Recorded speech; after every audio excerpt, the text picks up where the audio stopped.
Guys, welcome to my channel. Today we're going to talk about tech sales and how you can get a job in tech sales in a relatively short period of time. We're talking a few months. Guys, welcome to my channel. My name is Howie. I am a career consultant, recruiter, and entrepreneur based in San Francisco, California, and Tokyo, where I talk about primarily things related to tech, careers, finance, and personal development. If you like to hear about that kind of stuff and get updated on what's happening, don't forget to click subscribe, ring that bell to get updated. It also goes a long way in supporting this channel, and thanks a lot. Let's get right into it. Okay, so tech sales, by definition, is simply involving high-level, high-ticket, typically software to where you're selling that to enterprise customers, B2B. Now, given the nature of tech sales and it being a high-ticket item, we're not talking about the sphere of B2C. So going back to the example of software or technology, think about Canva, any kind of subscription-based service to where you as a consumer apply or subscribe to that directly, and that would be a B2C case. We're talking about B2B or business to business. So you see the definition of what that is. So typically B2B high-level enterprise software or technology sales involves working with high-level C-level executives. So that's the CIO, CEO, CFO, all those players who are ultimately making a high-level strategic decision about what kind of technology they're going to implement. And because it is such a high-level solution to the customer's problem, because that's what you're doing, you're addressing a problem and adding value to your solution or service, the sales cycle for that is typically a lot longer. Not only is it longer, it is more expensive. So thus you are charging a higher level, higher amounts of money for that product or service. The sales cycle for that is longer. It's not instantaneous. It can take months up to years to get buy-in and to sell that product or service. So how do technology software executives and or technology executives get compensated? There is a example of, or a paradigm that we call OTE, which is an acronym, or it stands for on-target earnings. Now, on-target earnings is simply a model or a construct that people use to understand how sales executives are compensated. And that is broken into two components. One is the base salary, which is your fixed salary. And then you get an incentive bonus or performance bonus based on what you achieve as quota. Now, quota is probably set by the sales director or sales manager in advance. For example, they may set a quota of $500,000 for you over the course of 1 year, in which you have to achieve $500,000 in contract value or selling your product or service to customers. And if you achieve that, you're granted a percentage of that total revenue. And that is what they call on-target earnings. So to better understand the concept of how to get into tech sales, please refer to the link up at the top of the screen, which is another video I made on how to get into tech sales in 2023. Tech sales, or what kind of positions are available to potential people interested in this industry and or career, there is kind of a sliding scale of what, or the typical pathway that you take as a software sales executive. You start as an SDR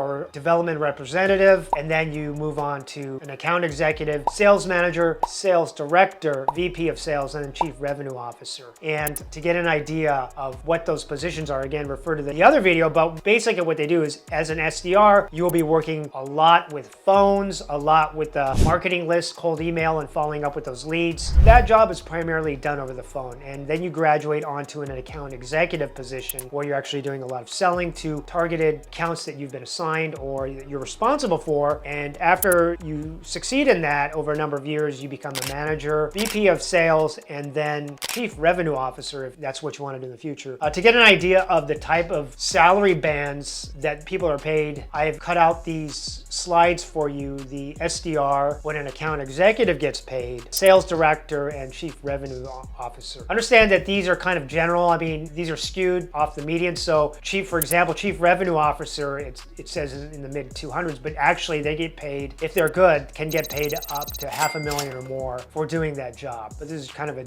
general idea of what these professionals get paid in the industry at these different title levels. Now, how to get into tech sales without any prior experience or only within a couple months time frame to be able to get into that industry if you're from a completely different industry, and the best way to do it, and I believe this is what they call boot camps. Now, the reason I think that boot camps, tech boot camps, and these can be for coding, for sales, whatever in the technology industry, is that they're leveraging people. They typically have instructors who are from the industry who have done the job. Secondly is you're going through kind of case studies. You'll go through the case study of if it was a SDR, you will actually go through the process of going through classwork and a curriculum where you're fielding selected target lists within the account. You're doing the cold call and follow-up. You're getting face-to-face time and experience with cold calling the potential prospects. So it's really rigorous and you get really good experience within this boot camp. Now, not only do you get the education necessarily, and they typically give you a certificate, one of the most invaluable things is actually having a network. So upon graduation from the boot camp and or during it, you will have access to people in the industry, to companies in the industry, and that boot camp may have affiliations with either professional organizations in the tech world and or actual VPs or country managers and or presidents of various tech companies within the Silicon Valley or other areas in the world, to where you can actually get your foot in the door, get interview time, and actually get a job. So from the standpoint of actually having live practical training for being a tech salespeople, you also get to leverage the networks, and they're typically current networks, so you get to use that. So it's very useful and practical from that standpoint. I hope you enjoyed today's videos and got a lot of value added. Feel free to click and subscribe, and don't forget to watch further videos on everything related to technology, careers, and what's going on in the world of tech. Until next time, have a great day.